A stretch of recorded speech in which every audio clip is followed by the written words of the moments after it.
വൻ ജനാവലിയാണ് കഴിഞ്ഞ ദിവസം കോയമ്പത്തൂർ ചെട്ടിപ്പാളയത്ത് നടന്ന ഇന്ത്യ മുന്നണിയുടെ റാലിയിൽ അണിചേർന്നത്. തെരഞ്ഞെടുപ്പിന് ദിവസങ്ങൾ മാത്രം ശേഷിക്കെ കോയമ്പത്തൂരിൽ ആവേശമുയർത്തിയാണ് ഇന്ത്യ മുന്നണിയുടെ പ്രചരണ റാലി. കോൺഗ്രസ് നേതാവ് രാഹുൽ ഗാന്ധി, തമിഴ്നാട് മുഖ്യമന്ത്രി എം.കെ. സ്റ്റാലിൻ തുടങ്ങിയവർ റാലിയിൽ പങ്കെടുത്തു. DMK കോൺഗ്രസ് അണികൾക്ക് പുറമെ CPM, മുസ്ലിം ലീഗ് പ്രവർത്തകരും റാലിയിലുണ്ടായിരുന്നു. ആദ്യം സംസാരിച്ച മുഖ്യമന്ത്രി M.K. സ്റ്റാലിൻ മോദിയെയും BJPയും പരിഹസിച്ചുകൊണ്ടാണ് തന്റെ പ്രസംഗം ആരംഭിച്ചത്. ലോകം കണ്ട ഏറ്റവും വലിയ അഴിമതിയാണ് ഇലക്ട്രൽ ബോണ്ട് അഴിമതിയെന്ന് സ്റ്റാലിൻ പറഞ്ഞു. അദാനി നിയന്ത്രിക്കുന്ന സർക്കാരാണ് കേന്ദ്രത്തിലുള്ളതെന്നാണ് രാഹുൽ പറഞ്ഞത്.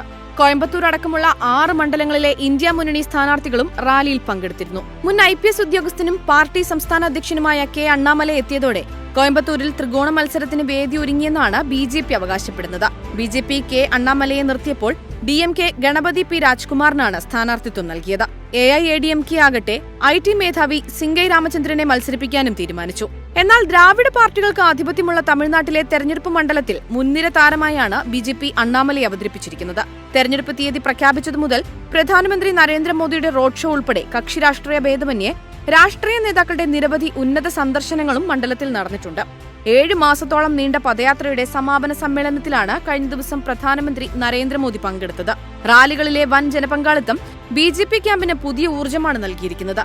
പാർട്ടിക്കുള്ള ജനപിന്തുണ വൻതോതിൽ വർദ്ധിച്ചുകൊണ്ടിരിക്കുകയാണെന്നും പ്രധാനമന്ത്രി നരേന്ദ്രമോദി കോയമ്പത്തൂർ ജില്ലയിലെ മേട്ടുപ്പാളയത്ത് കഴിഞ്ഞ ദിവസം നടത്തിയ റാലി ഒരു സൂചനയാണെന്നും തമിഴ്നാട്, കർണാടക BJP ഘടകങ്ങളുടെ ചുമതലയുള്ള ദേശീയ സഹഭാരവാഹിയായ ഡോക്ടർ പൊങ്കുലെട്ടി സുധാകർ റെഡ്ഡി അഭിപ്രായപ്പെട്ടു. അഴിമതിക്കും കുടുംബാധിപത്യ രാഷ്ട്രീയത്തിനുമെതിരെ പോരാടുന്ന ഉന്നതനായ നേതാവായി BJP അണ്ണാമലയെ ഉയർത്തിക്കാട്ടിയാണ് പദയാത്ര അവസാനിപ്പിച്ചത്.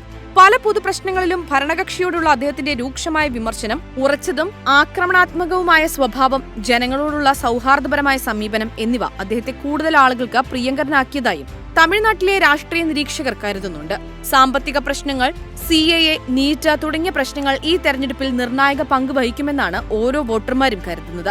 അണ്ണാമലയുടെ എന്മാൻ എൻ മക്കൾ, അതായത് എന്റെ ഭൂമി എന്റെ ജനം പദയാത്ര തമിഴ്നാട്ടിൽ പുതിയ ആത്മവിശ്വാസമാണ് പാർട്ടിക്ക് നൽകിയിരിക്കുന്നത്. മണ്ണിന്റെ മക്കൾ വാദത്തിന് പേരുകെട്ട തമിഴ്നാട്ടിൽ പുതിയ മുദ്രാവാക്യമെന്ന നിലയിലാണ് എന്റെ ഭൂമി എന്റെ ജനം എന്നീ മുദ്രാവാക്യം BJP മുന്നോട്ട് വച്ചിരിക്കുന്നത്.